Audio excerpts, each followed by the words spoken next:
भय प्रकट कृपाला, दीन दयाला, कौशल्या हितकारी, हर्षित महतारी, मुनिमन हारी, अद्भुत रूप विचारी। दोस्तों, चैत्र मास के शुक्ल पक्ष की नवमी के दिन पुनर्वास नक्षत्र तथा कर्क लगन में रानी कौशल्या की कोख से मर्यादा पुरुषोत्तम भगवान श्री रामचंद्र का राजा दशरथ के घर में जन्म हुआ था। इस पर्व को हम सभी रामनवमी के रूप में मनाते हैं। साथ ही इस दिन माँ सिद्धिदात्री की उपासना भी की जाती है। प्राचीन कथा के अनुसार एक समय भगवान शिव से माता पार्वती ने प्रश्न किया कि ये श्री राम कौन है और क्यों भगवान एक मनुष्य का रूप लेकर पृथ्वी पर प्रकट हुए। भगवान शिव ने माता उमा के प्रश्नों का उत्तर देते हुए कहा, जब धरती पर पाप और अत्याचार बढ़ गया तब धरती माता ने भगवान विष्णु से प्रार्थना करी और भगवान विष्णु ने रघुकुल में जन्म लेने का वचन दिया। भोलेनाथ आगे कहने लगे, प्रभु श्री राम के अवतार लेने के 5 विशेष कारण रहे। पहला कारण था संत कुमार का भगवान के पार्षदों को श्राप, जिसके कारण उनको राक्षस योनि में जाना पड़ा और उनके उद्धार के लिए भगवान को अवतार लेकर आना पड़ा।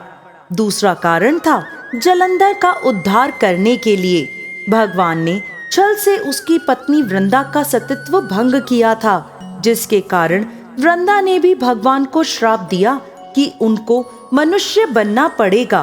प्रभु के तीसरे अवतार का कारण था नारद जी का श्राप। चौथा कारण मनु और शत्रुपा को भगवान का वरदान रहा कि प्रभु स्वयं उनके पुत्र बनकर आएंगे। और 5वां कारण था राजा प्रताप भान, अरिमर्दन और धर्म रुचि को ऋषियों का श्राप। यह तीनों ही रावण, कुंभकर्ण और विभीषण बने। भगवान के अवतार के कई कारण हैं, लेकिन विशेष रूप से तो भगवान अपने भक्तों के लिए ही अवतार लेते हैं। भोलेनाथ आगे कहने लगे, देवी, श्री रामचंद्र के जन्म की मैं तुम्हें कथा सुनाता हूँ, ध्यान पूर्वक सुनो।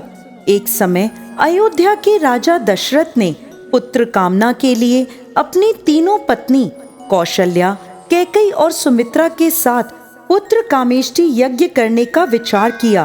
कुलगुरु ब्रह्मर्षि वशिष्ठ की आज्ञा लेकर दशरथ जी ने श्रृंगी ऋषि को यज्ञ की अध्यक्षता करने के लिए आमंत्रित किया। यज्ञ समाप्त होने पर हवन कुंड की अग्नि से अग्निदेव प्रकट हुए। उनके हाथ में एक खीर का पात्र था। उस पात्र को राजा दशरथ को देते हुए अग्निदेव बोले, राजन, यह आपके यज्ञ का प्रसाद है। इसे अपनी तीनों रानियों में बराबर बांट दें। जिस कामना से आपने यह यज्ञ किया है वह अवश्य अति शीघ्र पूर्ण होगी। ऐसा कहकर अग्निदेव अंतर्ध्यान हो गए। राजा दशरथ ने आशीर्वाद स्वरूपी उस खीर के कटोरे को अपनी तीनों रानियों को खाने के लिए दे दिया। प्रसाद ग्रहण करने के परिणाम स्वरूप तीनों रानियों ने गर्भ धारण कर लिया। ठीक 9 महीने बाद राजा दशरथ की सबसे बड़ी रानी कौशल्या ने श्री राम को, जो भगवान विष्णु के 7वें अवतार थे, कैकेयी ने श्री भरत को और सुमित्रा ने जुड़वा बच्चों श्री लक्ष्मण और श्री शत्रुघ्न को जन्म दिया। भगवान श्री राम का जन्म धरती पर दुष्ट प्राणियों का संहार करने के लिए हुआ था। महाराज के चारों पुत्रों के जन्म से संपूर्ण राज्य में आनंद का माहौल था। हर कोई खुशी से गंधर्व गान कर रहा था। अप्सराएं नृत्य करने लगी। देवताओं ने आकाश से पुष्प वर्षा करी। महाराज ने ब्राह्मणों और याचकों को दान दक्षिणा दी। महर्षि वशिष्ठ ने महाराज के चारों पुत्रों का नामकरण संस्कार किया। समय बीतता गया। धीरे धीरे चारों बालक बड़े हुए। इन चारों में राम अपने तेजस्वी गुणों के कारण प्रजा को अति प्रिय लगने लगे।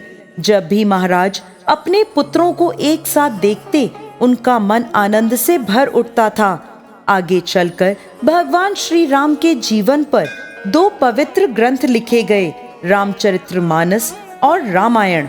जगत पालन करता श्री विष्णु ने अपने 7वें अवतार मर्यादा पुरुषोत्तम श्री राम के रूप में अनेकों अविश्वसनीय और अद्भुत लीलाएं रची।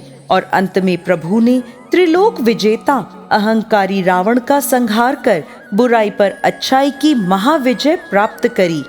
युगों युगों के बाद आज भी श्री रामचंद्र के आदर्श व्यक्तित्व, धैर्य, निष्ठा, त्याग एवं पराक्रम को श्रद्धा और सम्मान देते हुए रामनवमी के दिन उनका जन्मोत्सव मनाया जाता है। जय श्री राम।